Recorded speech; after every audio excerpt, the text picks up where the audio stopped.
Havendo número legal, declaro aberta a sessão. Em discussão, a redação da ata da sessão anterior. Alguma emenda? Declaro aprovada. Expedientes. Iniciando a parte judicial, indago leitura de acórdão. Desembargador Vigílio.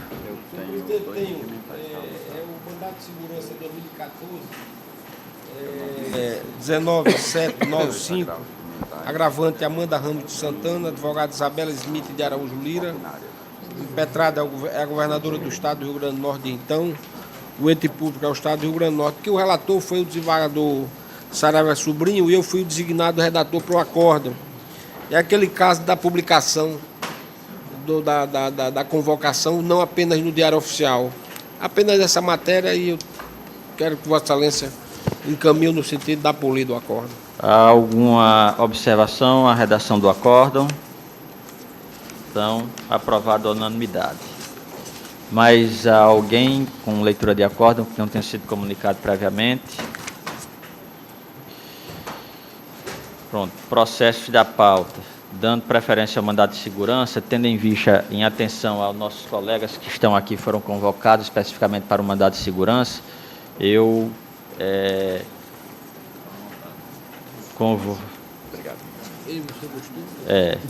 vou convocar o juiz convocado para participarem do julgamento do mandato de segurança, que é o 7º da pauta e é da minha relatoria.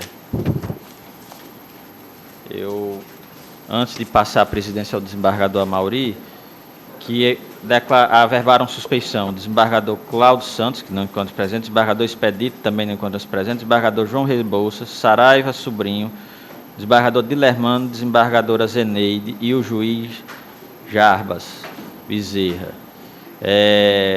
Foram sorteados doutora Maria Socorro, doutor Gilmar de Medeiros, doutor Madison, doutora Francimar e doutor Luiz Alberto. Doutor Gilmar Medeiros está impossibilitado em virtude de júri. E doutor Madison já comunicou a sua suspeição para funcionar no presente caso. Então, habilitados no tema Maria de Socorro, doutora Francimar e doutor Luiz Alberto. Tendo em vista que habilitados e presentes temos o desembargador Amauri, o desembargador Vivaldo, o desembargador Vigílio, o desembargador Ibanez, o desembargador Glauber e o desembargador Gilson. Comigo são 7, então precisamos de pelo menos mais 2. Utilizando-se a mesma regra anterior, que é pela ordem de antiguidade. O doutor Luiz Alberto não chegou ainda, então eu convoco os presentes, a doutora Francimar e a doutora Maria de Socorro, para tomarem assento. E passa a presidência ao desembargador Amauri Moura. Assumo a presidência com muita honra. Passo a palavra a Vossa Excelência para identificar, relatar e votar em seguida. Trata-se do mandato de segurança 2011, 017-914-1. Impetrante José Gilmar de Carvalho Lopes e outro. Impetrada juíza de direito da Quinta Vara Criminal da Comarca de Natal. Trata-se de mandado de segurança com pedido de liminar, impetrado por José Gilmar de Carvalho Lopes e pela Montana Construções Limitada, contrato supostamente ilegal praticado pela juíza de direito da Quinta Vara Criminal da Comarca de Natal, autoridade apontada como coatora, que nos autos do processo número tal determinou o sequestro de todos os bens pertencentes aos impetrantes e, posteriormente, deferiu apenas a devolução do dinheiro em espécie e moeda nacional apreendida em relação aos mesmos. Em seu arrazoado, asseveram os impetrantes que o ato impugnado foi feito de forma universal, genérica e sem a prova da ilicitude da origem do patrimônio na operação denominada sinal fechado.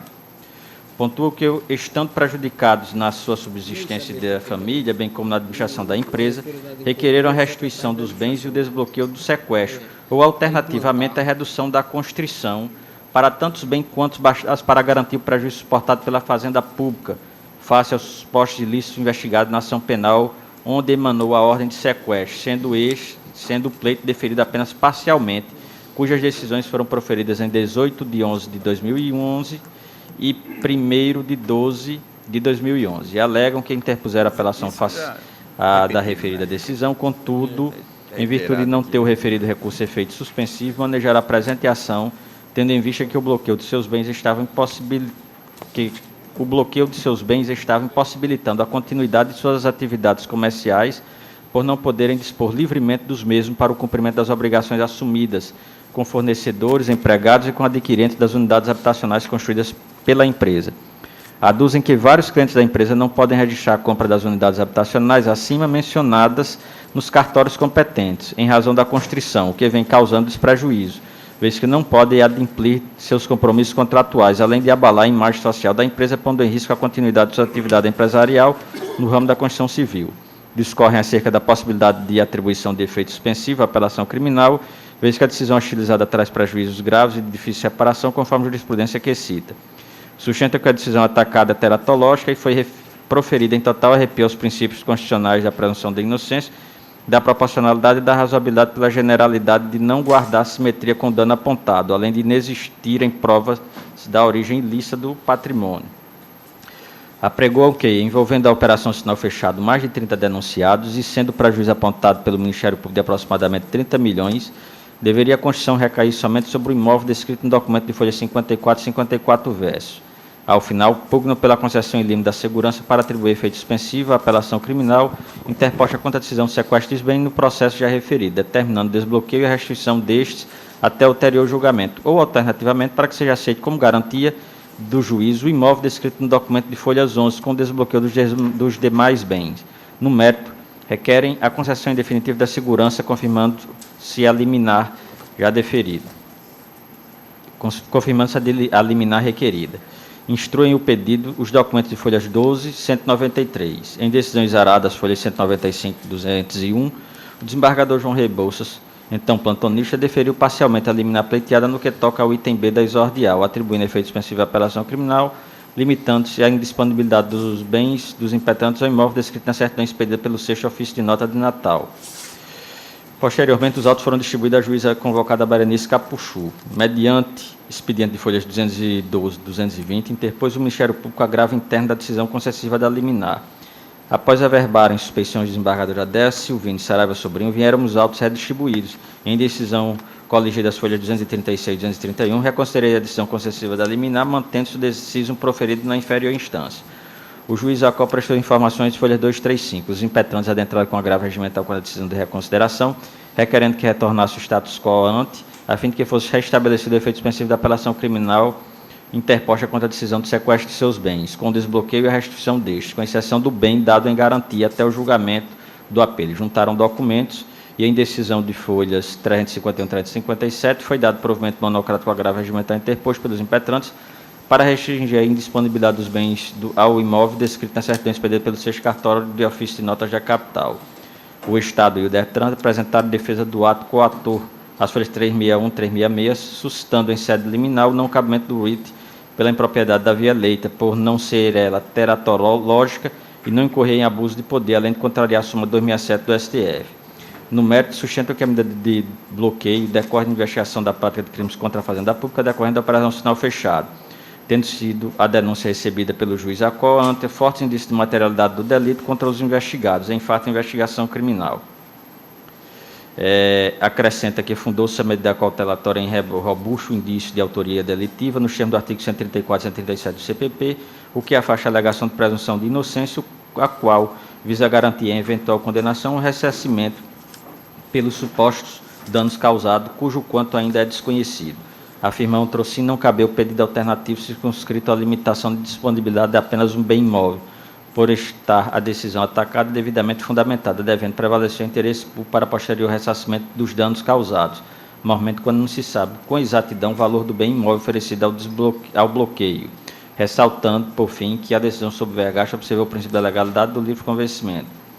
O Ministério Público Estadual interpôs um novo agravo da decisão de reconsideração, sob a alegação de que não há nos autos avaliação oficial acerca do imóvel dado em garantia, não servindo as apresentadas às folhas 185, 188, 190 e 191 pela disparidade dos valores. Frisa que o prejuízo causado ao erário é estimado em mais de 30 milhões de reais, sendo ademais solidária a responsabilidade dos investigados. Expôs que, diante do montante desviado, o imóvel dado em garantia não é suficiente para ressarcir o prejuízo causado pelos acusados.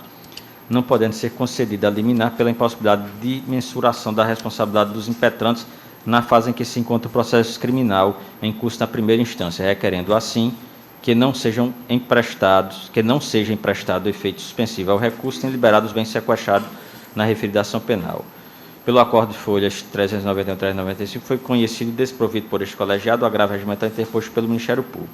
A douta de Procuradoria de Justiça, mediante parecer de folhas 402 e 415, opina pela indisponibilidade das cotas da empresa de Montana Construções Limitada, de propriedade do senhor José Gilmar de Carvalho Lopes, de forma a complementar a garantia já oferecida ao juiz, permitindo o gerenciamento e administração da referida empresa, impossibilitando tão somente de alienar sua parte ao referido empreendimento, até o final do julgamento da ação em trâmite junto ao juiz de direito da 6ª Vara Criminal da Comarca de Natal.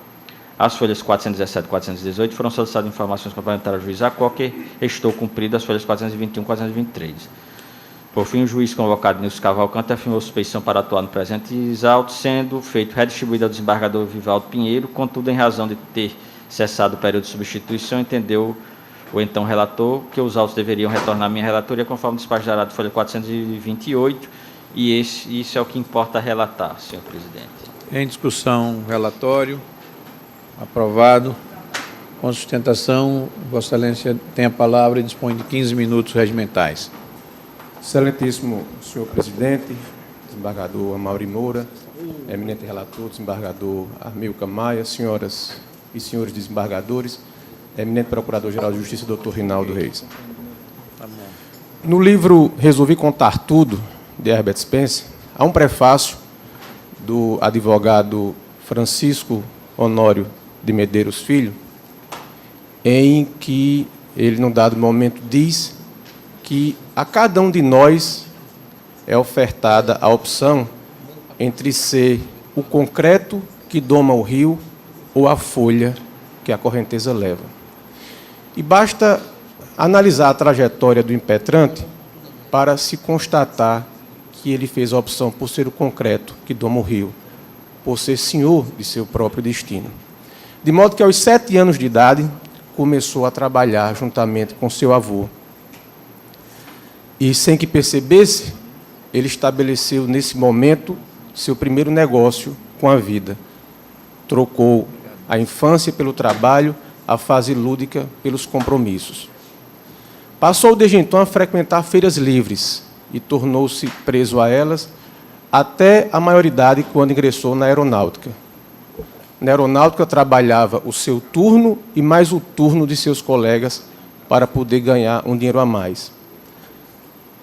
Permaneceu na aeronáutica até os 22 anos de idade, quando, então, passou a trabalhar na empresa Saci, mais precisamente no setor de pré-moldados. Lá descobriu que não havia o setor de entregas, e aí criou para si esse departamento através de carroças de burro. Com o dinheiro que adquiriu dessa atividade, comprou uma caminhonete já usada e passou a fazer ele próprio as entregas após o expediente e até altas horas da noite. Passados alguns anos, ele finalmente constrói a casa própria, porque morava de aluguel. E, ao final da construção, ele recebe uma oferta para vender a casa. E aí, assim como fez na infância, ele troca o sonho pela oportunidade, vende a casa. Com esse dinheiro, ele compra 2 lotes de terreno, constrói 2 casas, vende as 2 casas, constrói 4, vende as 4, constrói 8, e assim sucessivamente. Mas foi aproximadamente na 4ª casa em que ele sai da Saci e vai cuidar do seu próprio negócio. E das 24 horas que nos é dada todos os dias, 18 ele dedicava a esse novo empreendimento, no qual ele era, ao mesmo tempo, o servente, o pedreiro e o motorista. Portanto, senhor presidente, senhoras e senhores embargadores, eu fiz essa digressão e peço licença e permissão para isso, apenas para demonstrar em que ambiente o patrimônio da empresa Montana e de seu idealizador foi gestado. Porque 57 anos depois, ocorre a operação que todos conhecemos e consta do relatório do eminente desembargador Amilcar Maia. E nessa operação, o Ministério Público, a quem é dada a atribuição de narrar o enredo e qualificar seus protagonistas, alça o impetrante à condição de protagonista e indica, de forma aleatória, quem diz isso é o próprio Pleno do Tribunal, que teria havido, pelas condutas por ele censuradas, um prejuízo da ordem de 30 milhões. Isso para requerer e obter o bloqueio da universalidade de todo o patrimônio do impetrante, e não só dele, de 25 pessoas, entre físicas e jurídicas, que são indicadas na investigação. É razoável supor que a empresa entra num ambiente de asfixia e passa a já não poder, como habitualmente fazia, honrar seus compromissos com clientes, com funcionários, com fornecedores. Pede-se, na origem, a liberação desse patrimônio. O respeitável juízo de primeiro grau o defere em parte mínima. Interpõe-se uma apelação criminal que, por não gozar de efeito suspensivo, dá ensejo ao presente mandado de segurança. Vários atos foram praticados e o relatório cuidou de forma didática e destacar todos esses pontos, mas isso culminou com a liberação, em um voto substancioso do eminente desembargador Amilcar Maia, desse patrimônio, com a condição de que ficasse oferecido pelo próprio impetrante, de forma espontânea, para garantir o juízo. O Ministério Público recorre dessa decisão e o Pleno, de forma unânime e se utilizando dos próprios fundamentos do eminente relator, mantém a liberação e esse processo se encontra nessa situação. Portanto, não há, do momento em que essa decisão foi proferida pela composição do órgão pleno do tribunal, até os dias atuais, qualquer fato novo que justifique o agravamento dessa situação. O que existe, e é importante que se destaque, e poderia até se dizer que é um fato novo, é o parecer do Ministério Público, que, como bem disse o eminente relator, sugere não mais a manutenção do bloqueio do patrimônio, mas que houvesse agora a indisponibilidade das cotas da empresa. Por óbvio que o impetrante não concorda com esse novo pedido, mas destaca essa mudança de rota para concluir que o Ministério Público reconhece, por vias oblíquas, que sua pretensão não tem razão de existir.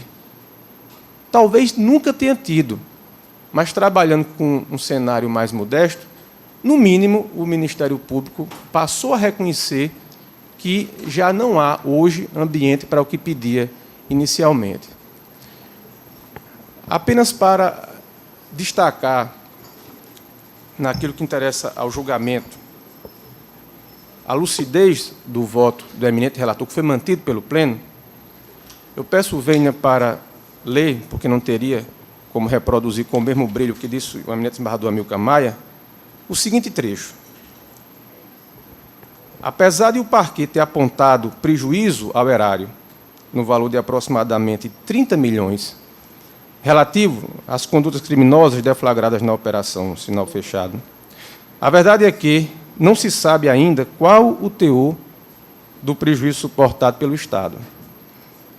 Mormente, quando foi determinado o sequestro pela autoridade apontada como coadora de todos os bens dos 25 investigados, conforme se observa de folhas tais. E prossegue. A autoridade impetrada, ao decretar o sequestro dos bens dos agravados, sequer, aspas, fez referência ao montante do suposto prejuízo que eles teriam causado ao erário, nem mesmo a indicação dos bens sequestrados e seus respectivos valores. Portanto, foi essa a linha de fundamentação do eminente desembargador Amilcar Maia, que foi integralmente acolhida pelo Pleno. Diante dessas considerações, senhor presidente, eminentes desembargadores, e sem querer cansá-los, porque o relatório foi exaustivo e já destacou com a qualidade que distingue o desembargador Amilcar Maia os pontos de defesa, eu quero encerrar lembrando que a empresa Montana é uma empresa lícita. É uma empresa que foi construída a partir da decisão daquele menino de 7 anos, que trocou sua infância pelas feiras, que voou, que construiu sonhos para depois vendê-los e que seguiu sempre em frente, talvez inspirado naquilo que inspirou o velejador Amir Klink, quando diz que o maior naufrágio é não partir. Obrigado, senhor presidente, obrigado, desembargadores, pela atenção e reiteramos os pedidos constantes da inicial do mandato de segurança. Pois não. Devolvo a palavra ao relator.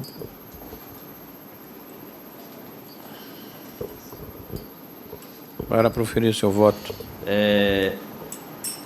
Votando, inicialmente quanto a preliminar de não conhecimento do recurso pela inadequação da via eleita suscitada pelo Estado e pelo DETRAN. A matéria é bastante singela, a meu ver. Digo eu que a regra geral não cabimento do mandado de segurança contra ato judicial passível de recurso, mas em caso excepcional a jurisprudência vem mitigando essa regra como na hipótese de rechar configurado eventual perecimento do direito ou dano irreparável ou difícil reparação ao impetrante ou em casos teratológicos de flagrante ilegalidade ou praticados com abuso de poder. Logo, malgrada a decisão impugnada na presente ação mandamental, desafio recurso de apelação endereçado à Câmara Criminal, na esteira da previsão encartada no artigo 593, inciso 2 do CPP, o sobredito recurso não tem efeito suspensivo, podendo assim ser emprestado o aludido efeito através da via eleita. Validamente, o nosso ordenamento jurídico admite o sequestro de bens como medida asseguratória ao ressarcimento do prejuízo causado à Fazenda Pública em procedimento investigatório, e dessa decisão cabe recurso de apelação. Mas se o sobredito recurso é destituído de efeito suspensivo, apto a evitar dano irreparável ao recorrente, não é razoável inviabilizar o uso do remédio heróico para a tutela do direito tido como violado ou ameaçado, o que afasta a suposta violação à súmula 2007 do STF. É de bom ouvido consignar que não se está aqui pretendendo utilizar o mandado de segurança como substituto do recurso cabível, até porque não é ele instrumentuado para tal desiderato, dado ao seu rito sumário. Ao revés, se está apenas protegendo o direito líquido certo da parte em ver o seu rogo analisado pelo tribunal na via excepcionalíssima do mandado de segurança, dada a suposta teratologia do ato em questão, causador de prejuízo irreparável ao direito postulado na impetração. Isto porque, contra a medida constitutiva cuja proteção se busca, deve ser proporcional, sendo necessária a demonstração cabal pelo magistrado da proveniência ilícita dos bens e do suposto prejuízo causado ao erário, o que entende não ter ficado comprovada a sociedade no caso dos autos, por quanto a decisão proferida em primeira instância não indica os bens sequestrados e o valor a ser garantido. Isso o Ministério Público até o fez no seu pedido, mas a magistrada de primeiro grau, na ocasião, sequer fez essa menção em sua decisão. Com efeito, os artigos 125 e 126 do Código de Processo Penal falam de bens adquiridos com os proventos da infração, devendo haver demonstrado indícios da proveniência ilícita e o montante do dano por crimes que resultem em prejuízo à Fazenda Pública. E trago aqui, a guisa de ilustração, faço outras considerações, votos contra esse disponibilizado. A guisa de ilustração sobre a autorização do uso do mandamos, em hipótese tais qual presente, trago os seguintes precedentes do STJ, do ministro Marco Aurélio Belize, aí precedente recente do mês de junho do ano passado, onde ele, na parte que interessa, pontificou que, embora em regra não caiba mandado de segurança com atuado judicial é passivo de recurso próprio, conforme disciplina a súmula 2007 do STF, esta Corte Superior tem abrandado esse entendimento nas hipóteses de decisão teratológica de manifesta ilegalidade do abuso do poder. No caso, o Tribunal Regional Federal da Primeira Região entendeu que a hipótese era justamente a teratologia da decisão que decretou o sequestro e indisponibilidade dos bens dos impetrantes no evento que se falar em ofensa ao dispositivo legal, ou seja, exatamente em matéria idêntica à hora analisada. No mesmo sentido, da ministra Nancy Andrighi, da terceira turma,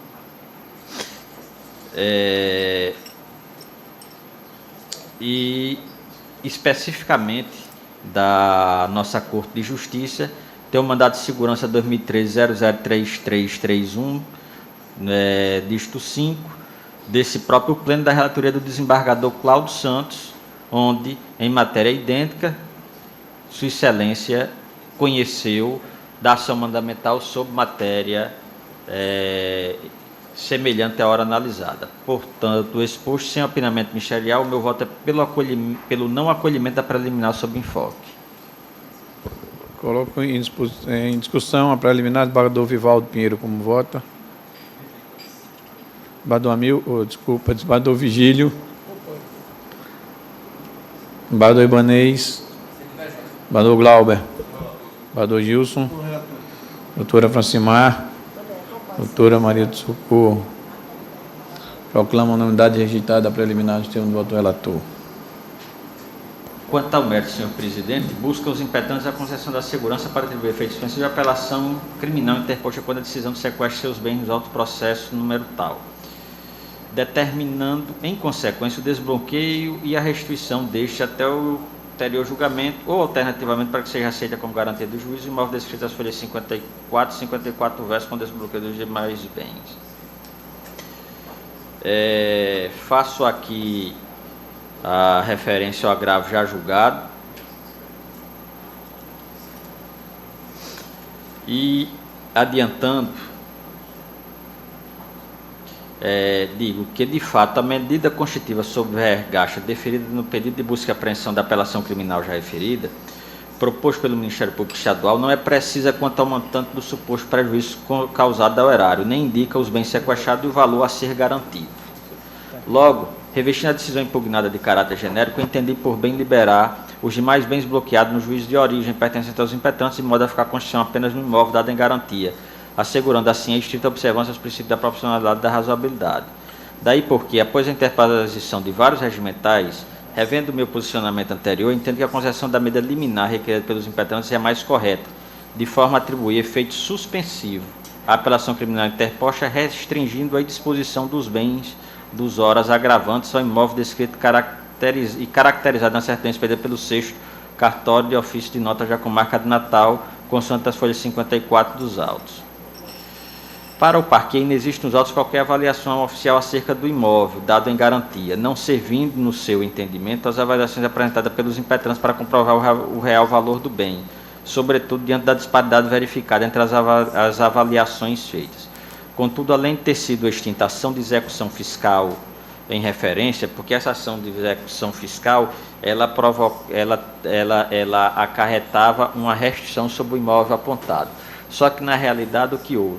A ação fiscal já teria sido resolvida perante o Estado e encontrava-se pendente de homologação já ao juízo de primeiro grau, já há aproximadamente 6 meses. Portanto, foi a razão que fez com que, inicialmente, eu reformasse a decisão adotada pelo juiz, pelo desembargador João Rebouça, então plantonista, para não aceitar o imóvel, porque até aquele momento ele estava com a constituição dada pela Vara de Fazenda Pública. Posteriormente, o juiz homologou o acordo feito entre, no caso, o impetrante e o Estado, e a Constituição não pesava mais sobre o referido bem. E,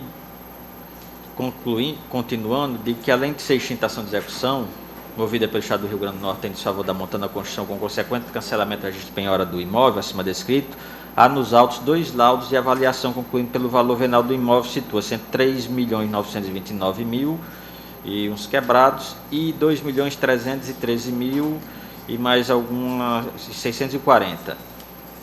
Logo, é perfeitamente cabível o levantamento, sequestro e desbloqueio dos demais bens imóveis e imóveis pertencentes aos impetrantes, ficando a Constituição apenas limitada ao imóvel dado em garantia na forma pleiteada aos impetrantes. A par disso, diferentemente sustentado pelo Ministério Público, não há disparidade no percentual de 170% entre as avaliações, mas sim de 70%, o que, fazendo a média entre essas avaliações, importa no montante de R$ 3.121.481. Também não assiste razão ao argumento ministerial que o bem oferecido como garantia, considerada a média de avaliação, não serve para garantir sequer 10% do valor do suposto prejuízo causado ao erário, o qual, digo, se estimaria em torno de 30 milhões e cuja responsabilidade é solidária. Em relação a esse ponto, aduzir a decisão concessiva do pleito liminar que, apesar do parqueio apontado prejuízo ao erário no valor de aproximadamente 30 milhões, relativo às condutas criminosas deflagrando operação sinal fechado, a verdade é que não se sabe ainda qual o total do prejuízo suportado pelo Estado, normalmente quando foi determinado o sequestro pela autoridade apontada como coatora de todos os bens dos 25 investigados, conforme a decisão de folhas 33 e 41. também consignei à época, no aludido deciso, que a autoridade impetrada, ao decretar o sequestro dos bens agravados, sequer fez referência ao montante do suposto prejuízo que eles teriam causado ao erário, nem mesmo a indicação dos bens sequestrados respectivos valores. Ademais, já reconheceu esta Corte de Justiça que o pedido genérico de sequestro de todos os bens e bloqueio dos ativos financeiros dos investigados não preenche os requisitos legais para a decretação da medida patrimonial extrema prevista no artigo 3º do Decreto 3.240, porque tem o aludido ato que é guardar pertinência com os princípios constitucionais da proporcionalidade e da razoabilidade, ressentindo-se, portanto, a devida fundamentação, como exige o artigo 93, inciso 9 da Constituição Federal. Em contrapartida, constatada a ausência de um dos requisitos previstos no decreto em epígrafe, notadamente a indicação dos bens que devam ser objeto da constrição, torna-se inviável a decretação da medida securatória de sequestro dos bens dos impetrantes para eventual ressarcimento dos danos causados ao erário. Não foi outro o entendimento firmado no precedente citado como paradigma na preliminar antecedente da relatoria do eminente desembargador Cláudio Santos, quando destaca, aspas, o pedido genérico de sequestro de todos os bens, além do bloqueio de totalidade de ativo financeiro dos impetrantes em sua individualização, não preenche os requisitos legais para a decretação da medida constitutiva patrimonial prevista no artigo 3º do decreto já referido, nem se coaduna com os princípios constitucionais da proporcionalidade e da razoabilidade. E aqui eu faço apenas um pequeno parênteses que não desconheça a situação que o juiz não tenha condições de individualizar os bens a ser sequestrado, mas que ele o faça de forma fundamentada a razão por que o faz. Mas se ele puder individualizar esses bens, ele tem que o fazê-lo.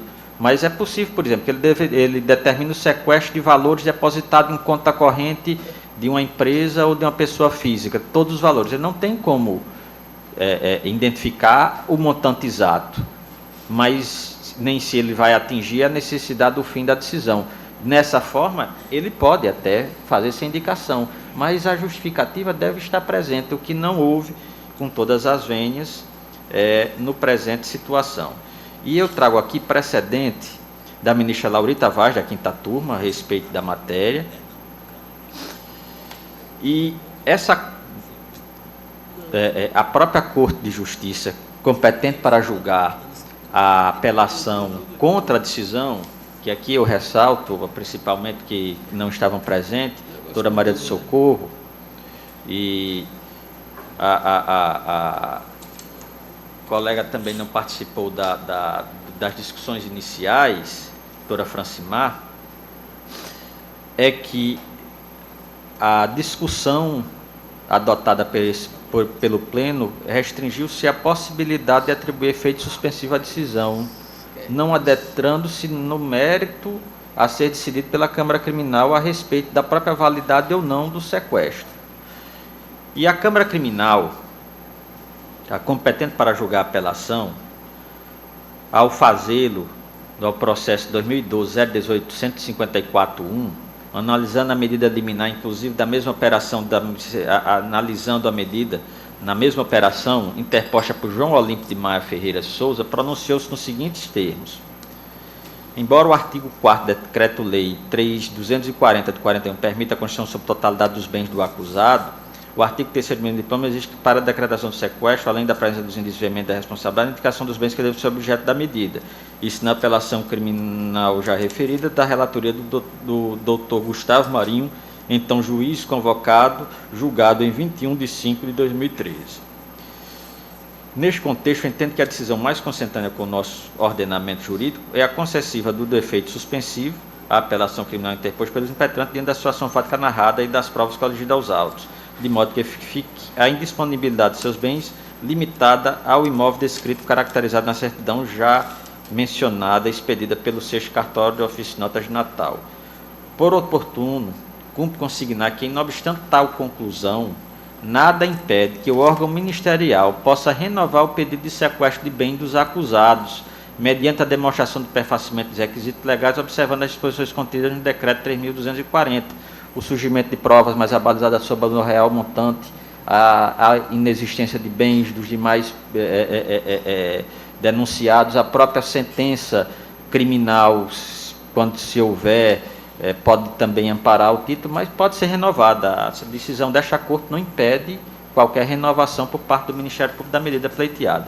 E em dissonância com o parecer ministerial, meu voto é pela concessão da segurança para atribuir efeito suspensivo à apelação criminal interposta pelos impetrantes, restringindo a disponibilidade dos bens dos horas agravados ao imóvel já referido. É, em resumo, a razão do meu voto, senhor presidente. Pois não, desembargador Amilcar. Eu peço o voto do desembargador Vivaldo. Também, excelência. Acompanho o relator concedendo a segurança. Desembargador Vigílio, como vota Vossa Excelência? Sem divergência. Desembargador Ibanez. Igualmente sem divergência. Desembargador Glauber Rego. Sem divergência, senhor presidente. Inclusive, já, como fez referência o relator, a matéria já foi enfrentada na Câmara Criminal, então não tem razão para divergir. Desembargador Gilson Barbosa. Também conceito de segurança. Desembargadora Francimar. Desembargadora Maria do Socorro. Acompanho o relator. Proclamo, então, a unanimidade de votos. O tribunal concedeu a ordem nos termos do voto do relator. Devolvo a presidência a Vossa Excelência com muita honra. Recebo a presidência e quero agradecer a presença das doutoras, juízas convocadas, uma satisfação em tê-las aqui conosco, no auxílio dos nossos trabalhos. Dispensadas. Convoco os colegas aqui em mesa e vamos reiniciar a nossa ordem. Eu pergunto se o primeiro da pauta, o mandato de segurança preliminar 2013-020-416, da relatoria da desembargadora Zeneide, pediu visto do desembargador João Rebouças. Está em mesa, excelente. Presidente, esse mandato de segurança eu pedi vista e ele foi remetido ao gabinete e, posteriormente, a desembargadora Zeneide solicitou que nós remetêssemos o processo de volta ao gabinete dela e, quando retornou com uma petição que tinha sido apresentada à relatoria antes do julgamento e que não tinha sido juntada aos autos. Ela está pedindo a devolução do processo para analisar, para poder, não sei se tira de pauta ou eu sei que. Não, aí ela pode, ela vai decidir se retira ou então, não de pauta, ou então, se traz alguma consideração. A consignante vai retornar ao gabinete da eminente relatora para ela examinar esse. Ok. Senhor presidente. Feita a consideração devolvida. Caminhada ao gabinete da desembargadora Zeneide para exame desta petição. Senhor presidente, pela ordem, só aproveitando essa questão de retirada ou não de pauta, me veio aqui em mente uma questão que foi suscitada aqui pelo desembargador Vigílio na sessão passada, que o processo pautado.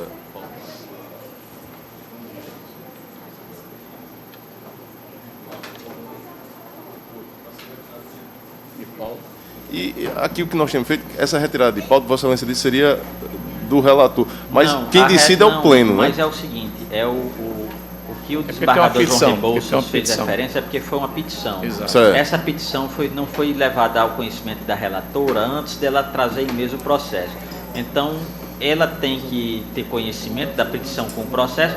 Isso pode interferir no julgamento dela. Então, se não interferir, ela permanece. Mas se interferir, aí ela pode recolocar em mesa o processo. Mas só para ficar claro, no caso do desembargador Vigílio, ele, embora não tenha pautado, mas ele retornando, aqui ele sugerindo que seja retirado de pauta, o colegiado pode deliberar a respeito. Olha, pessoalmente, eu tenho a vista prática de solicitação de retirada de pauta por solicitação do relator ou do titular da mesa, para que não se atrase o julgamento, muitas vezes que o juiz convocado. Exatamente. Já foi feita mais de uma vez essa situação. O desembargador Vigílio fez na sessão passada, mas acabou retirando a propositura. Eu entendo que não há nenhum obstáculo a essa situação, Exatamente. até porque já foi feito. Presidente, eu não retirei não, o presidente indiferiu de então. Não, ele só deu a opinião dele ali na ocasião. Eu mantive a minha postura. Agora ele indiferiu e o pleno aceitou pacientemente. Mas aí eu acho que nessa oportunidade, Vossa Excelência colocando, possamos deliberar a respeito e ser. Eu acho que a gente pode discutir na próxima sessão essa situação. A propósito dessa petição, o processo já foi julgado, a parte pode, depois de julgado... Não, A petição Atravessar foi uma a petição? petição do desembargador Vigílio. Ela foi protocolada perante o tribunal antes, mas por um erro da Antes do julgamento? Antes do julgamento. A secretaria não mandou a tempo para que a desembargadora tivesse conhecimento. Por isso que ela está pedindo a devolução dos autos para examinar o teor da petição. Na ocasião já aconteceu com, não pelo próprio volume, já aconteceu comigo posteriormente, inclusive foi num processo que eu tinha pedido vista do desembargador de Lermano. Lembra do desembargador de Lermano? Um processo lá da Câmara. Quando eu pedi vista, a secretaria enviou a petição e a petição havia sido protocolada antes. Então, vamos ao segundo. Senhor presidente, me permita, Pois não. a propósito da sessão anterior, que o desembargador Vigílio solicitou a retirada de pauta de um processo que está sob a relatoria da doutora Ana Carolina, salvo engano, não é isso, mano? Isso. Apenas para esclarecer que eu entendi como Vossa Excelência entendeu, Eu também tenho sido muito. porque quando o presidente manifestou-se, e o presidente só fala por ele, é lógico, não pode falar pelo tribunal nesta questão, o desembargador Vigílio silenciou com todas as vênias. Eu pensei, então, que ele teria retirado. Se o desembargador Vigílio tivesse pedido para submeter ao pleno, logicamente, eu não teria calado. E teria dito que pode, sim, porque várias vezes isso já tem ocorrido aqui, como tem ocorrido nas câmaras. Então, apenas para esclarecer, Excelência, me perdoe, porque eu entendi que quando o desembargador Vigílio silenciou, tinha se conformado ou aceitado a posição do presidente, que não foi do tribunal.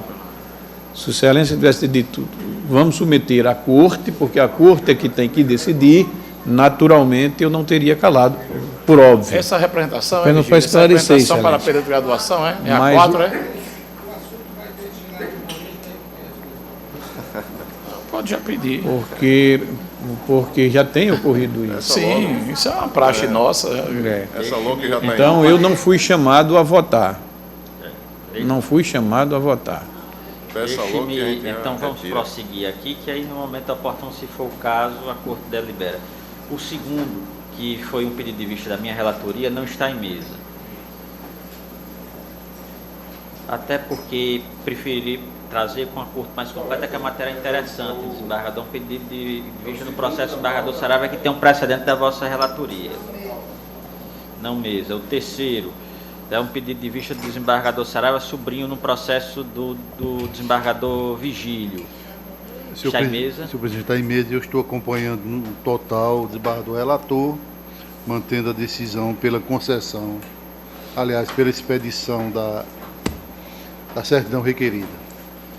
Ok, eu acho que só faltavam votar, eu tinha... Excelência. Não, eu já tinha adiantado. Foi. E o Adiantado. desembargador de Lermano também. Só faltava o pedido de vista de Vossa Excelência. Então, a unanimidade. O quarto, mandato de segurança condominado 2012-002215-8, impetrante Valquíria Félix da Silva, relator do desembargador Amauri. Está em mesa, Excelência? Não, senhor presidente, há um pedido que eu recebi ontem no meu gabinete, da parte aqui impetrante, de suspensão do julgamento, que eu não apreciei ainda, porque devo trazer para a Corte, porque o processo já está pautado, que pede a suspensão do julgamento em virtude de um recurso que trata dessa matéria, que está pendente ainda no Supremo Tribunal Federal. Então, ele argumentou e deu entrada na petição que me chegou ontem, por isso que eu não vou julgar a pedido da própria parte, como referi, Excelência. Na próxima quarta-feira, nós decidiremos se julgaremos ou não. O quinto é o mandato de segurança sendo eliminado 2014-020-921-6, impetrante Ione Maria Fernandes Cabral, relator do desembargador Saraiva. Está em mesa, Excelência? Senhor presidente, o processo está em mesa, identificado por Vossa Excelência, e eu acredito que a ementa decide e resolva a matéria constitucional, administrativo e previdenciário, mandato de segurança, servidor ativa, cirurgião dentista do Estado, insalubridade, pleito de averbação diferenciada do tempo de serviço seletista e aplicação do redutor sobre o período estatutário. labor sob a égide da CLT. Não demonstração do exercício insalubre durante todo o período laborado. Falta de documento pericial ou laudo técnico comprobatório dessa condição prejudicial à saúde ou à integridade física, parágrafo 3º e 4º do artigo 57 e parágrafo 1º e 2º do artigo 58 da Lei 8.213 de 91. O rito desmuniciado, nesse particular, da prova pré-constituída, impossibilidade de dilação probatória, redutor previsto na Lei 308 de 2005, inaplicabilidade ante a ausência de lei complementar federal disciplinadora da matéria. Insubsistência do pleito, precedente do FTF, CSJ e desse acordo. Denegação da ordem, senhor presidente, em dissonância com a 19ª Procuradoria. Eu botei 19ª aqui, 12ª, né?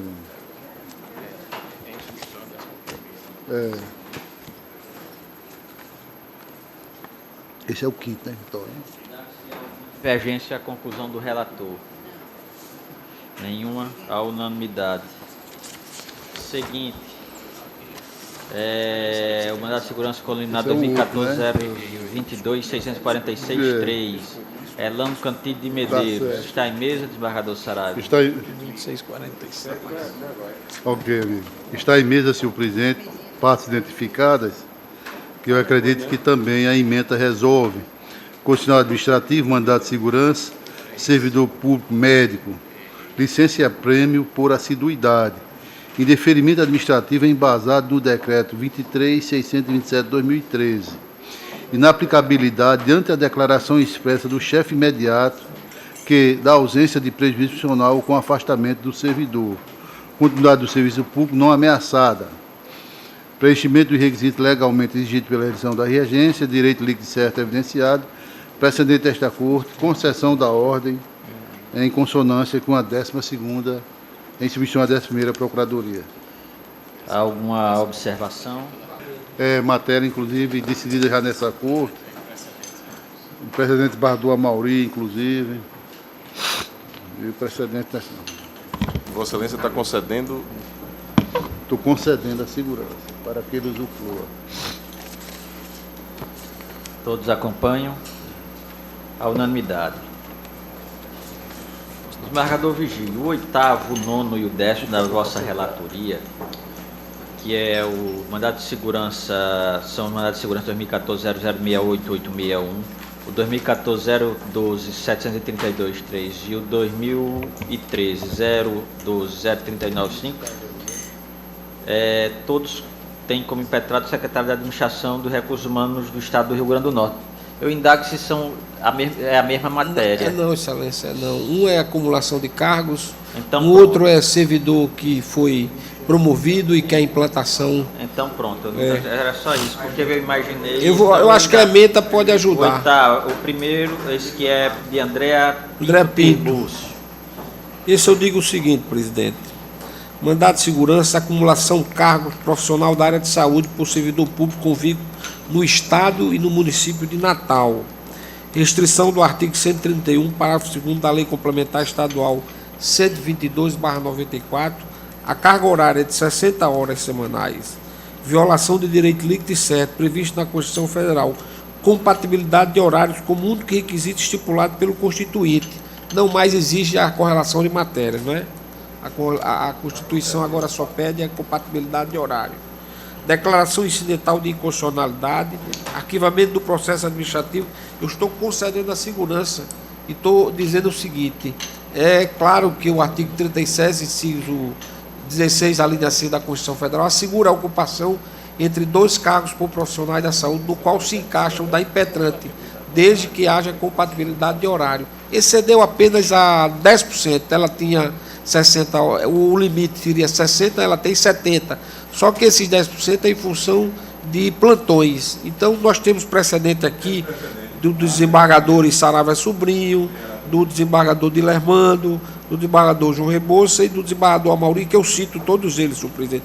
Então, estou concedendo em consonância com o parecer. Ok. E alguma observação? Não. Então, Fico vencido na matéria. Vencido o desembargador Ibanez.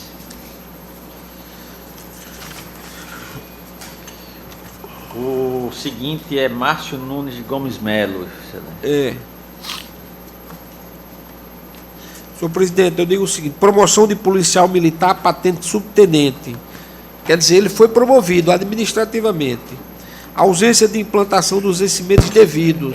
Atos vinculados da administração que não encontra óbice na Lei de Responsabilidade Fiscal no Decreto Estadual 23.627/2013. Impacto financeiro previsto quando da elaboração da norma orçamentária estadual. Reconhecimento de direito líquido e certo do impetrante, eu estou concedendo a ordem. Quer dizer, a administração promoveu e não está implantando os vencimentos ao qual ele se encontra promovido, senhor presidente. Eu estou tendo precedente aqui que eu cito, aqui no item 4 da ementa, a começar lá de cima, mas aqui tem da desembargadora Maria Zeneide, do desembargador Vivaldo, do desembargador Cláudio Santos, do desembargador Dilermando Mota, do desembargador Rafael Godeiro, Amaurir Moura Sobrinho e Nilson Cavalcante convocados. Pelo menos em consonância, inclusive, com o parecer do doutor Pedro de Souto, 12º Procurador de Justiça. Alguma observação do desembargador Ibanez nesse? Não, senhor presidente, nesse não. Não há unanimidade. Bom que se diga que algum desses processos tem sido chamada a atenção a questão financeira do Estado. Entretanto, nós devemos ter que o Estado também tem que fazer a parte dele, Claro. fazendo o mínimo de responsabilidade no seu planejamento orçamentário e também cortando determinadas áreas. Porque, no caso do impetrante, ele foi promovido, foi-lhe dado maiores responsabilidades, maiores ônus, sem que haja contrapartida. Isso é praticamente insustentável no Estado Democrático de Direito, tal situação. Vamos ao seguinte de Vossa Excelência, que é Germano Leles de Bezerra Neto. Esse é mais simples, senhor presidente.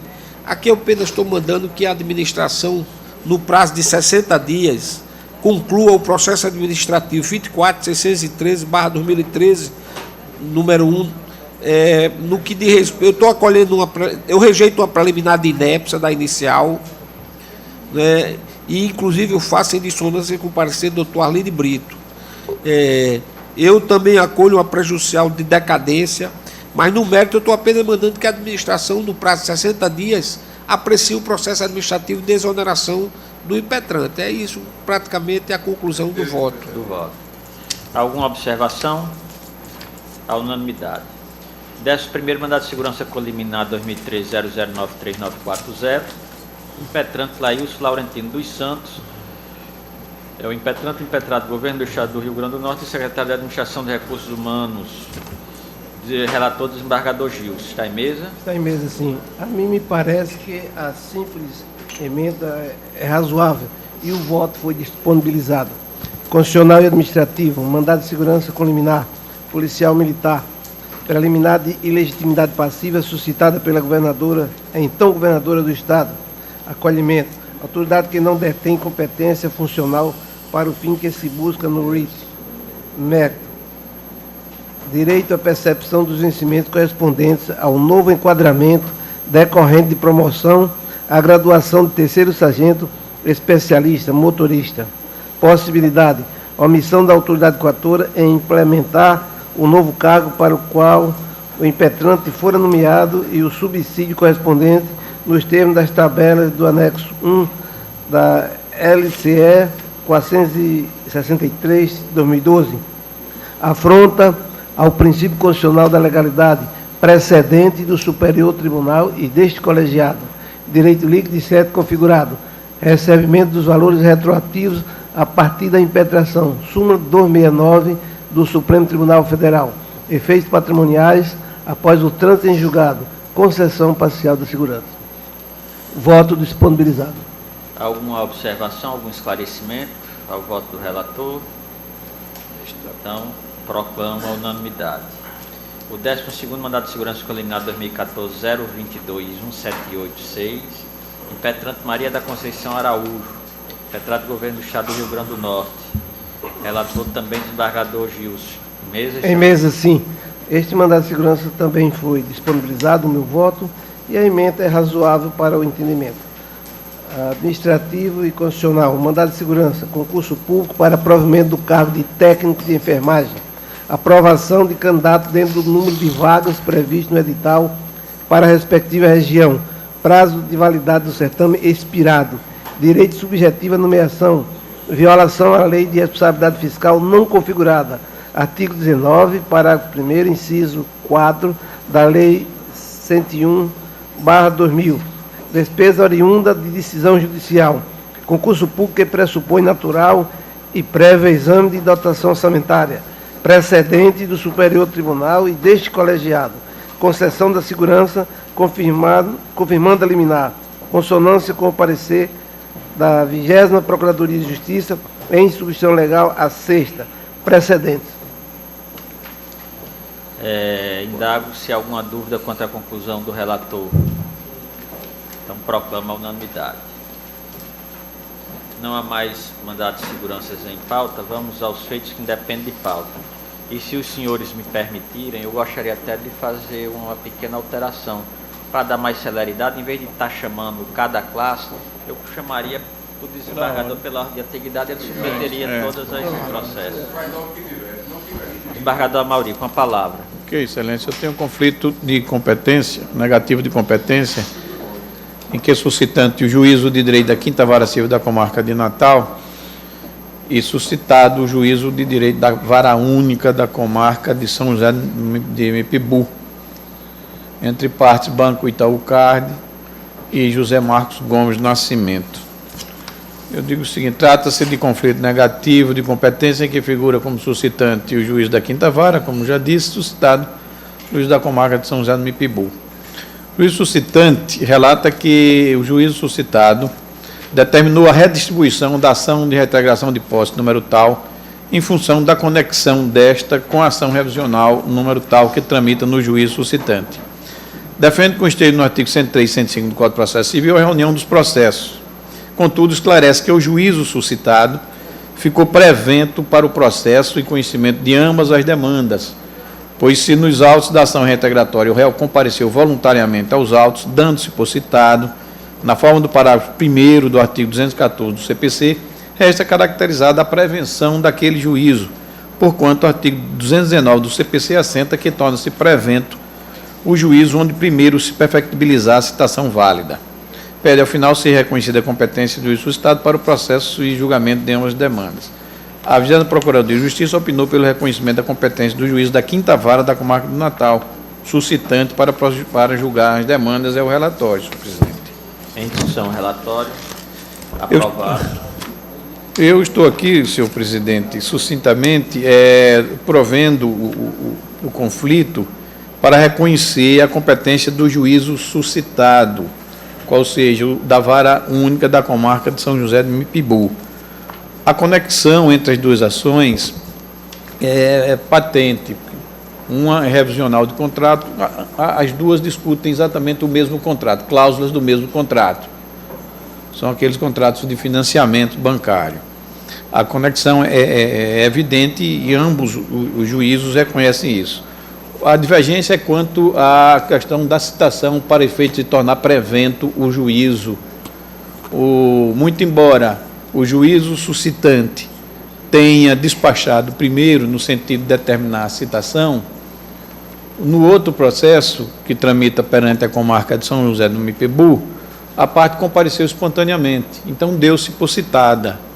Como no caso a prevenção se estabelece, a regra da prevenção se estabelece pela citação que ocorreu primeiramente, e foi exatamente o que aconteceu no caso de São José do Mipibu. Ele deu-se por citado antes mesmo da citação ocorrer no processo que tramitava aqui em Natal. Então, tornou-se prevento em face da citação válida, caracterizada aí pela apresentação espontânea do réu ao cartório e apresentar, inclusive, sua contestação, e assim nos termos exatamente do artigo 219, que eu faço referência aqui do Código de Processo Civil, eu estou, o 214, parágrafo 1º do Código de Processo Civil, e dou provimento ao conflito para reconhecer a competência do juízo suscitado para conhecer e julgar o feito, senhor presidente. Aliás, os feitos são 2 processos. É como estou votando, senhor presidente. Há alguma divergência contra a conclusão do relator? Então, proclamando a unanimidade. E digo que é em dissonância com o parecer, porque, não obstante o procurador ele ter feito referência exatamente ao dispositivo do 214 parágrafo 1º, ele concluiu pelo juiz suscitante. Talvez tenha sido aí equívoco até na redação, mas a fundamentação dele é a mesma. Desembargador João Rebouças, os feitos que dependem de pauta da relatoria de Vossa Excelência. Senhor presidente, em mesa na declaração em mandado de segurança, em que é embargante do Estado do Rio Grande do Norte, e embargado Aurimar Vieira Gomes, policial civil, agente de polícia civil. O tempo de aposentadoria essa corte reconheceu 32 anos de serviço policial, e o Estado está pré-questionando a matéria através dos presentes embargos, sem nenhuma das hipóteses do artigo 535 do Código de Processo Civil. Na cheia dos precedentes, eu estou conhecendo e rejeitando. Alguma divergência? A unanimidade. Tem mesmo, senhor presidente, em mais declaração em mandado de segurança, embargante e embargada Sara Medeiros Costa Nogueira Marques, e embargado do Estado do Rio Grande do Norte. Aqui é insalubridade, que foi denegada por esta corte.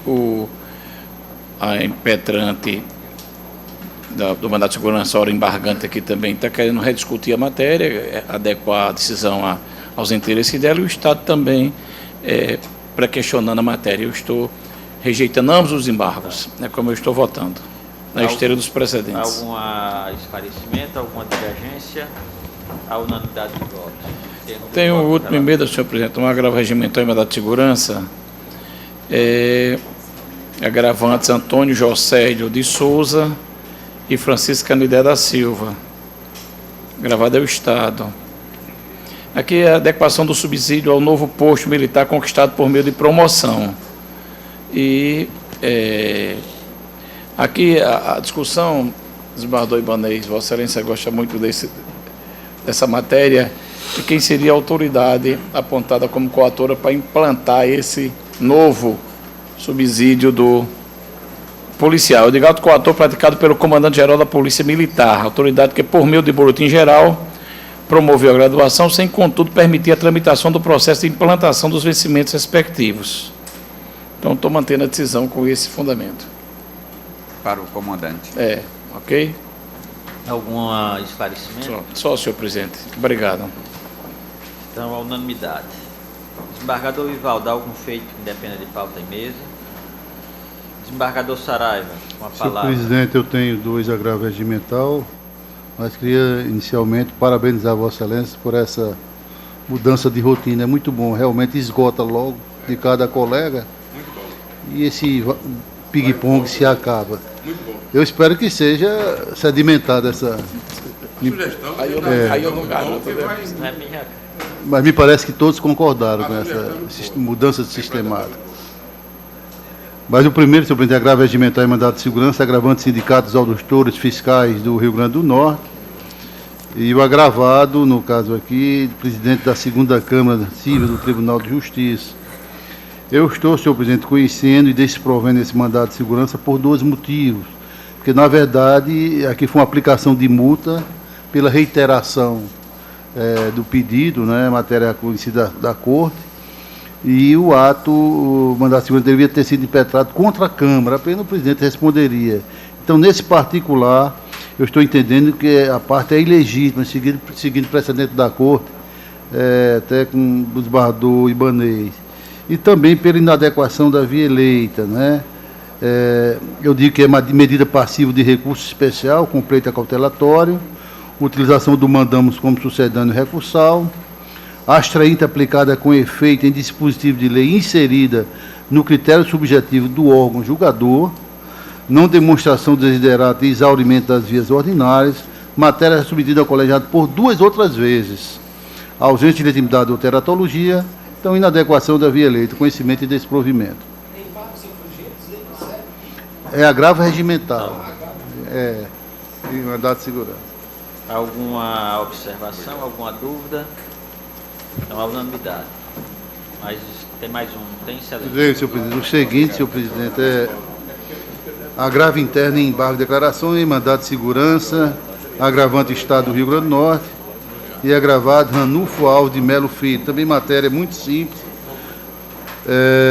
Processual civil, agravo interno em embargo de declaração e mandado de segurança, abono permanência de policial civil, negativa de seguimento aos aclaratórios por intempestividade, intimação do acordo a ente público já integrante do RIT, perfectibilizada através de publicação no Diário Oficial, desnecessidade de ciência pessoal, precedente do STJ e desta Corte, manutenção do deciso, senhor presidente, conhecimento e desprovimento. Alguma observação à conclusão do relator? Então, proclama a unanimidade. Eu passo a palavra ao passo a presidência ao desembargador Amauri para submeter os da minha relatoria, que depende de pauta. Pois não, excelência. Assumo a presidência e passo a palavra à vossa excelência. Eu tenho conflito negativo de competência 2014-0167860, suscitando o juiz de direito da primeira vara civil da comarca de São Gonçalo do Amaranto e suscitado o juiz de direito da 19ª vara civil da comarca de Natal. A matéria já chegou à apreciação da Corte outras vezes, desembargador Ibanez. Vossa Excelência, eu acho que inclusive já participou do julgamento. É aquela questão do problema do limite de fronteiras do município de São Gonçalo e Natal. Sim.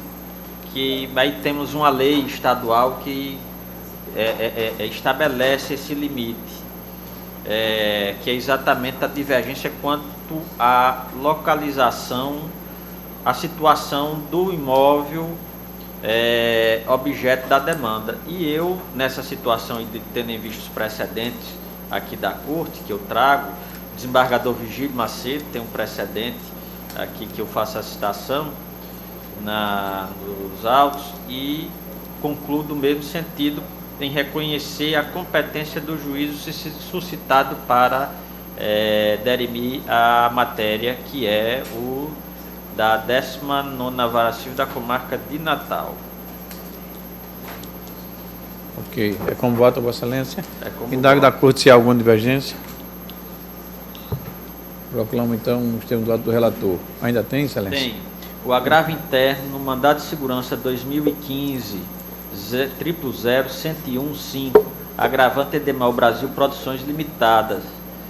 O agravado nessa situação, que é o mandado de segurança impetrado contra a decisão do desembargador Dilermano Mota, então Sua Excelência fica impedido de votar.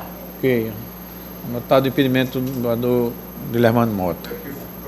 A decisão é de Sua Excelência. A matéria aqui é interessante. A matéria fática, a matéria de direito é simples. No caso,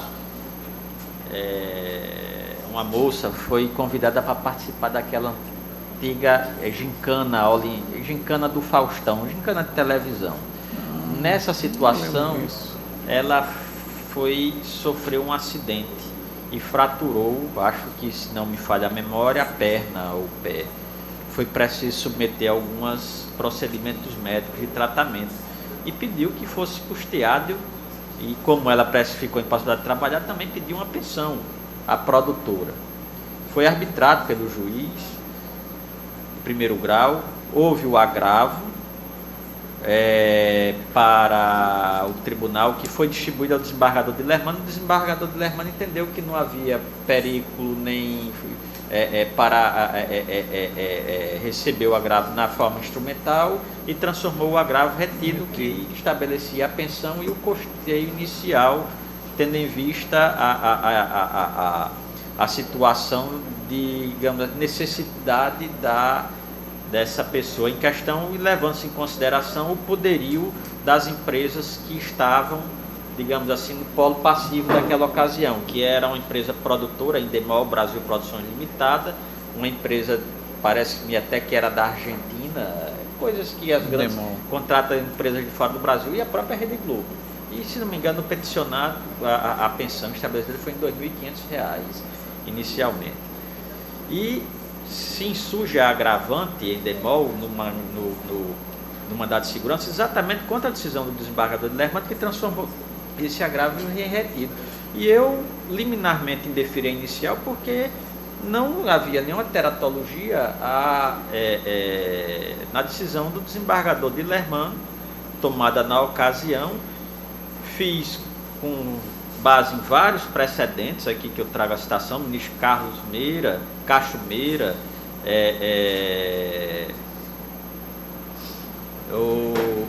e da nossa corte, doutor Nilson, desembargador Armando Ferreira, da minha própria relatoria a respeito da possibilidade de manejo de mandado de segurança nessa hipótese apenas quando cabalmente demonstrado a teratologia, eu não diria teratologia, mas diria o desacerto na decisão adotada inicialmente pelo relator. E eu não estou dando provimento ao recurso. Estou conhecendo, mas negando provimento ao recurso. E há alguma divergência? Proclamo a unanimidade, negou provimento ao recurso nos termos do voto do relator. Vossa Excelência ainda tem algum processo?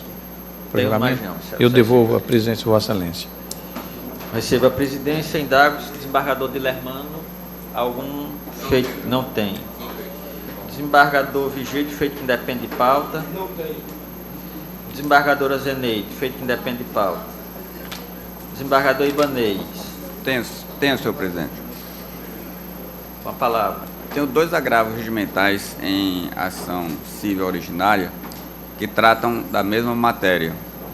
São ações originárias propostas pelos municípios de Alto do Rodrigues, o primeiro, e Quais Novos, o segundo. E a discussão é em torno do ICMS, aquela matéria referente à concessão de incentivos fiscais pelo Estado sem a reserva da alíquota dos 25% destinadas aos municípios. A decisão agravada entendeu por faltar interesse ao município, tendo em vista que o pleito aparenta ser declaratório, não aponta quais as operações nem os valores que foram concedidas, tais isenções ou incentivos, e qual seria o volume de recursos em que o município teria sido prejudicado com essa decisão.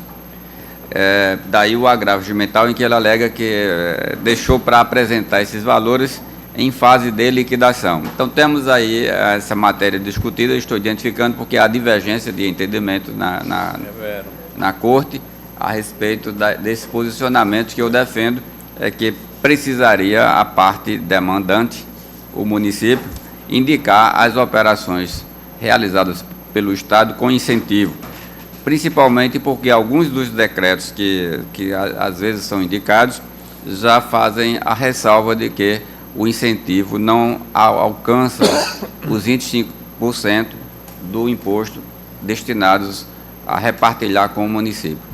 Daí a decisão, e eu estou submetendo à Corte qual é o entendimento, porque meu posicionamento é de que, não indicada a operação específica de concessão de incentivos fiscais, não haveria interesse do demandante. E a Corte debateu recentemente essa matéria e entendeu que haveria. Então, estou submetendo com o meu posicionamento de que não há interesse se o pleito for meramente declaratório, como é o caso que eu entendo ser. Eu confesso que, pelo menos da minha parte, teria até toda a predisposição para, não digo reanalisar, mas examinar com cuidado, inclusive as ponderações de Vossa Excelência, ainda mais que Vossa Excelência faz referência que, por ocasião da lei que criou o incentivo, ele já ressalva... Alguns decretos fazem isso. Alguns decretos. O que a preocupação, acho que o desembargador Mauri trouxe na outra situação, no outro julgamento, é que ficaria muito difícil para o município ter acesso à questão de valores e dessas que teriam, digamos aqui, sido suprimidos do repasse devido ao município. No caso, eu até agora chamo a atenção a outra situação, que é qual seria, Vossa Excelência ainda que sustenta o mesmo posicionamento, Vossa Excelência faz um adendo aí que é interessante.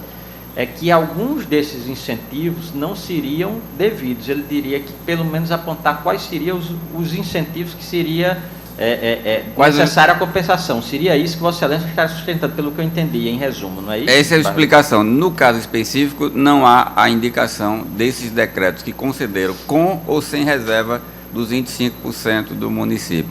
Eu estou expondo que de forma genérica ele postula a ação declaratória para que o Estado não conceda isenção e depois condena o Estado a devolver a diferença, a repassar a diferença. Pois bem, eu estou dizendo que, no geral, em alguns decretos que eu tenho conhecimento, não no que eles mencionam, porque ele não menciona esses decretos, o Estado teve essa precaução. Talvez, depois que tomou ciência das decisões das cortes, tanto da nossa como de outros estados, em que tem reconhecido essa possibilidade do município, do Estado, não conceder benefícios, quer dizer, dessa impossibilidade. Antes de passar a palavra ao desembargador Vigílio, me permita só um adendo aqui.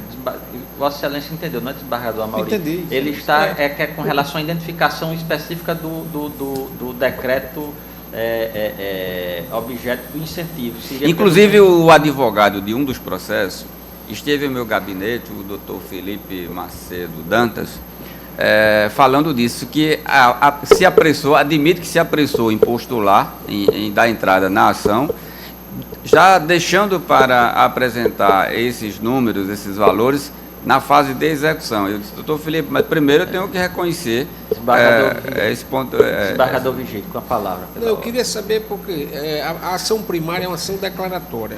Perfeito. Nessa ação declaratória, Vossa Excelência proferiu uma decisão que é objeto desse agravo. Sim. Que decisão foi essa? Foi dizendo o quê? Foi Indiferindo liminarmente? Indiferindo a inicial, exatamente ausência de prova por para ausência de constituída. interesse, porque ele não demonstrou as operações em que foram concedidos os incentivos fiscais. Então, As operações. As operações. Não é o decreto em si, são as Desembargador operações. Vigílio. Eu penso que... Não é o decreto. Porque isso é matéria para ser debatida, como eu disse, pelo próprio Estado, na defesa. eu também acho. Matéria de defesa. Com todas as Tolher, letras. e poderá, nada impede que o tribunal julgue improcedente a ação. Claro. Assim, Não, porque eu nem citei o Estado. agora, tolher o direito de petição, Essa do matéria, acesso ao inclusive, providenciário, tem que se discute só- a matéria. Desembargador, precedente do a semana Supremo. passada foi julgado um. Foi, E o aí ele Estado foi restou referência, para o silêncio. Ibanez. Ele está trazendo exatamente E essa ele foi matéria, referência que é a a isso. posição dele, que ele está trazendo para que o Pleno... Aliás, eu acho que num processo de desembargador Saraiva, se não me engano, eu suscitei a matéria. Lembra? Desembargador Ibanez. Era Foi corrigida Vossa rejeitada Excelência. por Eu maioria. votei divergente nessa Desembargador. matéria. Foi rejeitada por Teve maioria. um meu Desembargador também, Ibanez que o está Estado insistindo na nada tese. disso. Ele Ficou... está quase me convencendo, ainda não convenceu, não. No momento ainda não me convenceu. Essa tese do desembargador Ibanez, se eu não estou enganado, ela restou vitoriosa aqui na Corte em um processo que era da relatoria do desembargador Amilcar, que o doutor Nilson estava substituindo e trouxe a julgamento, e eu fui o único que divergi. O único voto, o restante da Corte acompanhou Vossa Excelência, contrariando o entendimento que já tinha aqui consolidado. Sobreveio uns embargos, e na última sessão do Dr. Nilson, ou foi na sessão passada que ele esteve aqui para julgar só esse processo, ele reformou o posicionamento dele, e a Corte, acho que até Vossa Excelência acompanhou o Dr. Nilson no sentido de deixar para execução. Dar prosseguimento. Exatamente. Nessa ocasião. Então, pronto, esse foi, se eu não estou enganado, foi o único processo em que a matéria foi, mas no demais não, tem se deixado, inclusive não admitindo não reconhecendo de natureza declaratória a ação. Eu vou até procurar saber se eu estava presente nessa sessão, Excelência. Estava presente. Eu, Vossa Excelência. presidente, está votando já? Vamos Desembargador Vigílio, acho que As não. considerações preliminares, aí eu vou tomar os votos.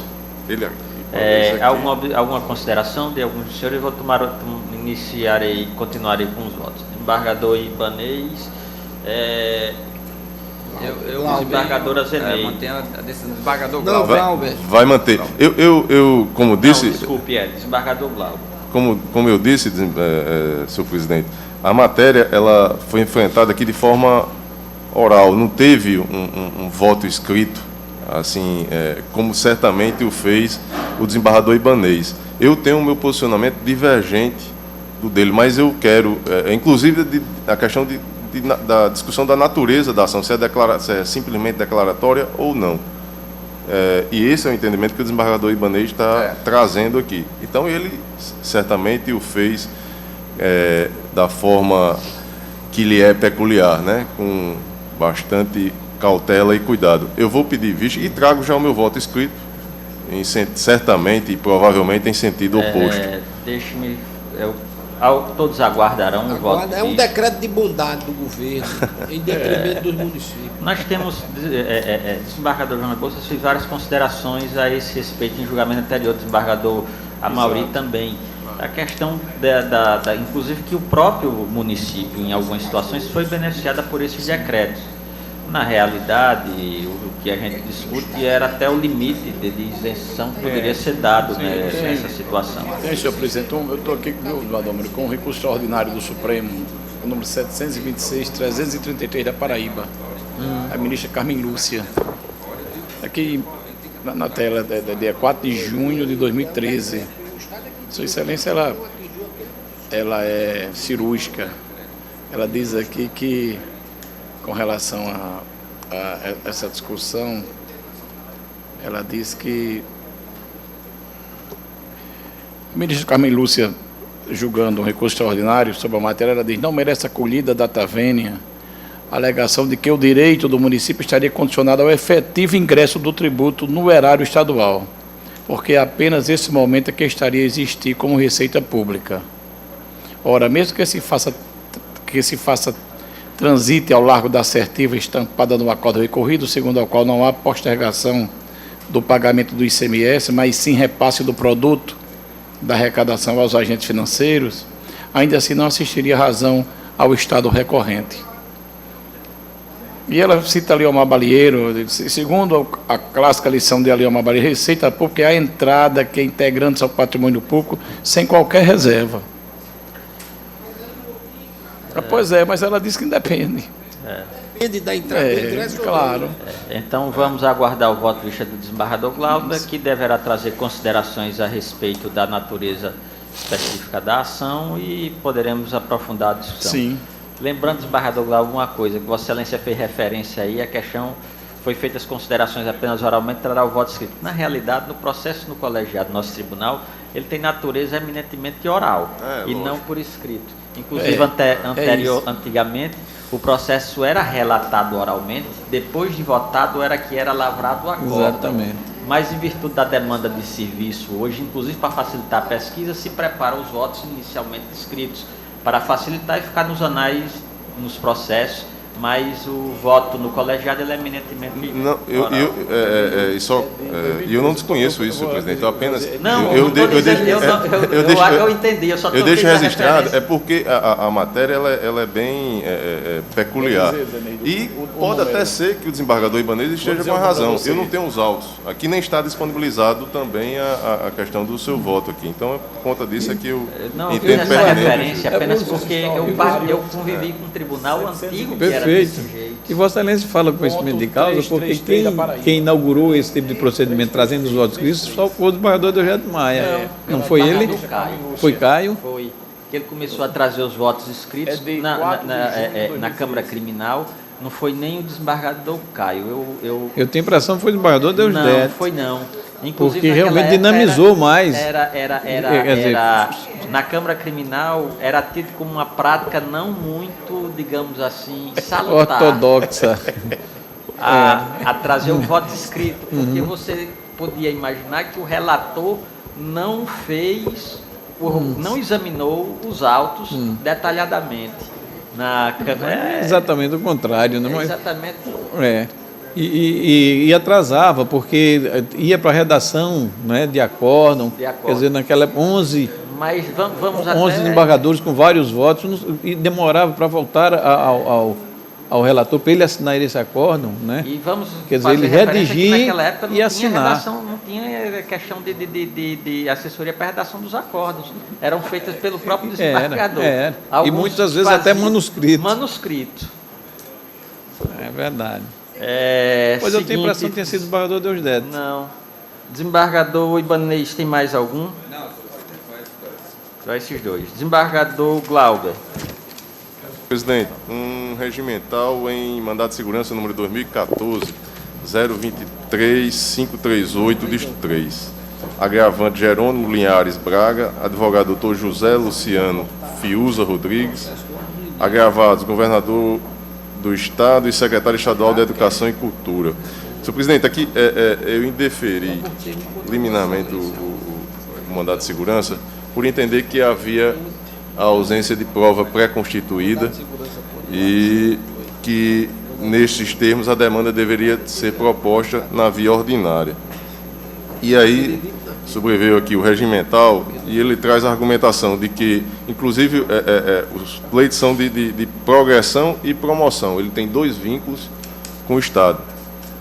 E aí não tem nem mesmo o requerimento administrativo. E ele, no agravo, ele diz o seguinte, que tem um decreto, que eu não... Deixa eu me ver aqui, que um decreto estadual 23627, que veda essa concessão, e por conta disso que ele não postulou. Mas, nestes termos, eu entendo que somente na via ordinária será possível ser comprovado ou não o seu direito à progressão e também à promoção. E eu estou mantendo aqui a minha decisão. Se ele não trouxe o documento para demonstrar exatamente. Isso. Alguma divergência, esclarecimento acerca do voto do relator? Então, proclamando a unanimidade. Desembargador Gilson, algum feito que independe de pauta? Doutor Jarbas, feito que independe de pauta? Vamos aqui à pauta anterior, apenas uma observação com relação a ela. Todos os processos da pauta anterior necessitam da participação do Dr. Nils, que são da relatoria do desembargador Amaury Moura, e um da relatoria da doutora Ana Carolina.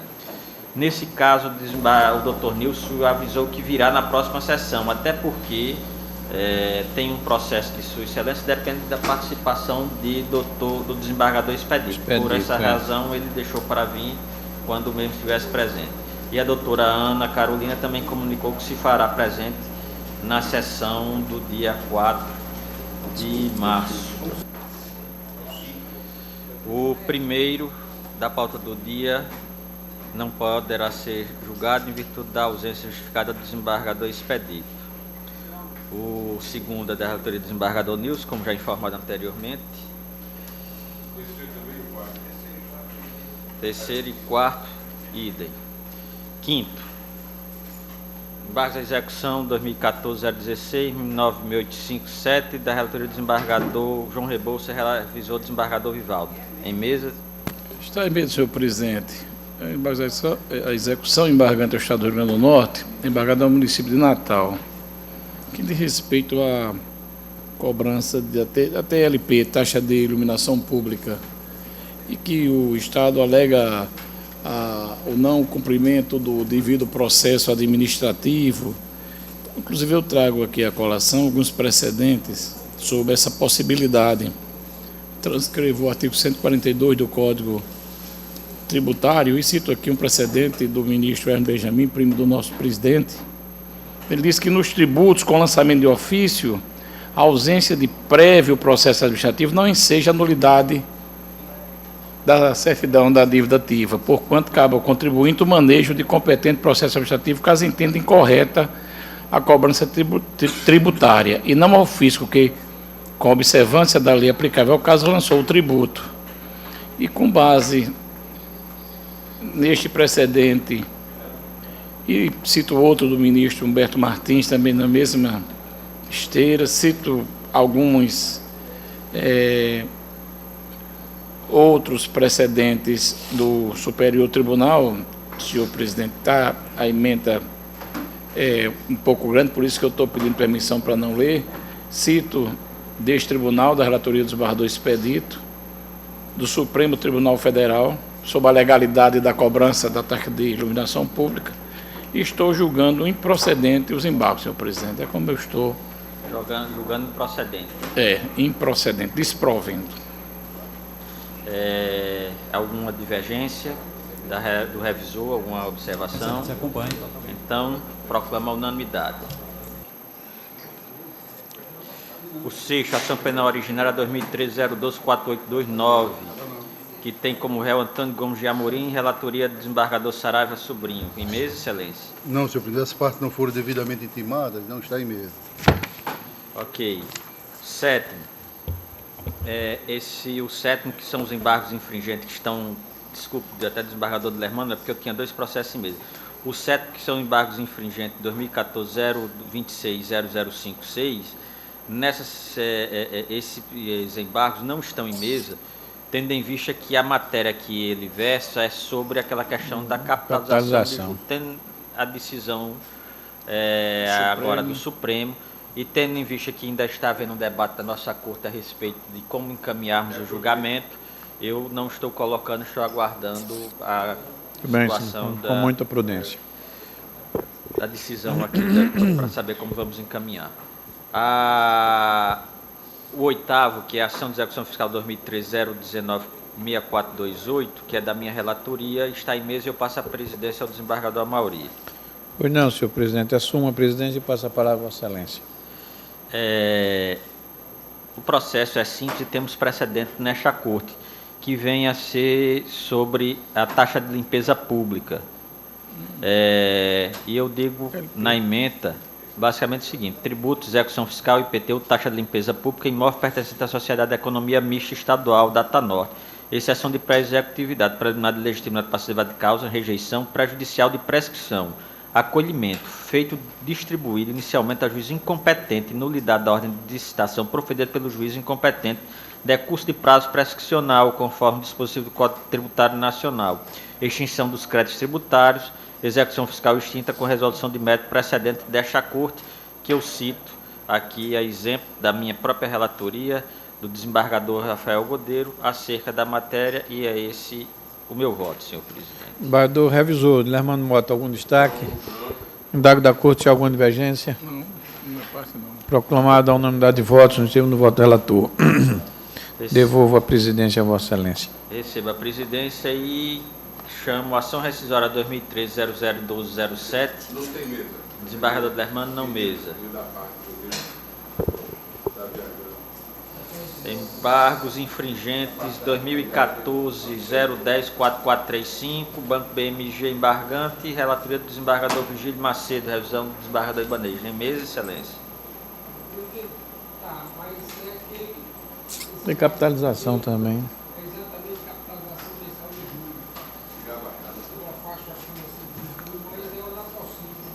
Talvez seja melhor também Perfeito. aguardar.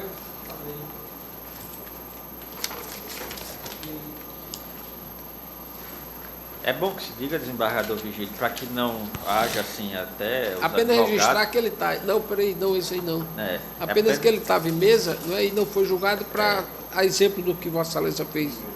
Não é? Eu também estou tirando, né? Apenas registrar uma coisa para os advogados presentes, que, e não obstante o julgado do Supremo não ter enfrentado os argumentos que nós usamos para embasar a nossa decisão, o Supremo é o Supremo. Ele saiu por um argumento que até o relator que restou vencido, do ministro Marco Aurélio, fez algumas considerações e, sinceramente, eu acho que a decisão do Supremo foi mais uma decisão de política judicial do que propriamente uma decisão com argumentos judiciais. Porque Vossa Excelência viu o voto do ministro Marco Aurélio, que foi o vencido? Em resumo, algumas coisas. Pois é. O desembargador Ibanez também trouxe na última sessão nossa. Pois é. O que não é tão da forma quanto está se divulgando, não é isso, desembargador? Exatamente. Ele fixa até um prazo. A divulgação é que o Supremo disse que era constitucional a capitalização. Exatamente. Mas não que foi não é assim. bem assim. Perfeitamente. Fixa até um lapso temporal do contrato. Um ano, os contratos de um ano. Aí você... É uma situação que causa até uma certa insegurança. Porque a verdade seja dita. Essa situação está pendente de julgamento do Supremo há anos, quase uma década. Tá? Se essa 8 situação anos. fosse de um tribunal estadual, eu fico imaginando se nós já não teríamos ido... Desde o ministro Sidney Sanches, Desde a de 2316. Vista daí. Foi reeditada, Tem parece 8 que... anos de vista. Ela foi reeditada, a medida provisória ela foi reeditada 36 vezes. 36 vezes. Quer dizer, com todas as vênias que a Corte Superior, a Corte Suprema... Mas aí cria um imbróglio para os tribunais resolverem e traz prejuízo à própria prestação jurisdicional à população. Vamos seguir. Vamos Vigília aqui. na É melhor, mais prudente aguardar mesmo? Aguardar. É melhor aguardar para a gente ver o alcance dessa decisão. Primeiro a decisão do Supremo. Execução fiscal, o 11º Execução Fiscal 2014-00-14-693, da relatoria de Vossa Excelência, desembargador Virgílio. Está emenda, presidente, eu posso ler a emenda, que Pois me não. parece que eu estou julgando pela improcedência da execução. Eu digo o seguinte: ação de execução fiscal, cobrança da taxa de limpeza em face da caixa escolar. Impossibilidade, não incidência em nenhuma das hipóteses do artigo 97 do Código Tributário Municipal. Isenção quanto aos órgãos da administração direta. Inteligência do artigo 100 do mesmo diploma. Aquela reciprocidade da imunização. Isso. Impenhorabilidade de bem pertencente à Fazenda Pública. Rito especial previsto no artigo 730 do Código de Processo Civil. Declaração de nulidade das certidões de dívida ativa. Eu estou julgando improcedente a execução, senhor presidente. Estou citando, inclusive, aqui. Desembargadora revisora. Os demais, alguma observação? Estão proclamando a unanimidade.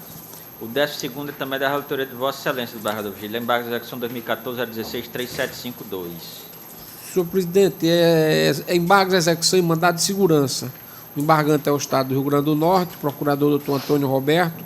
Embargada é Lorena Varney Santos Silva. A emenda eu vou ler e cito, inclusive, vários precedentes no item 5 do voto disponibilizado. Eu digo o seguinte: embargo a execução contra a Fazenda Pública.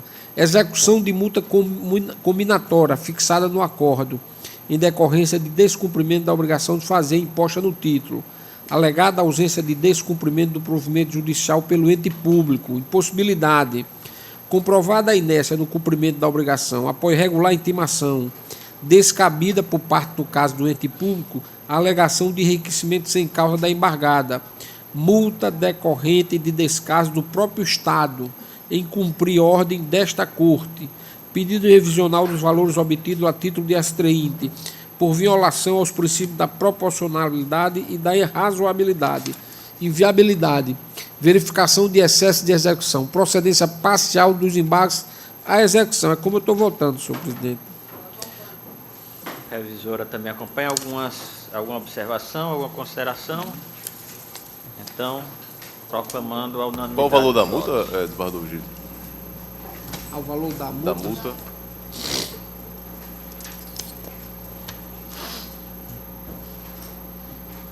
R$500 É, diária. nós não temos mais processo da pauta. Eu indago aos senhores se alguém tem Sim, algum não. processo em mesa ainda que possa ser julgado. Nenhum. Declaro encerrada a sessão.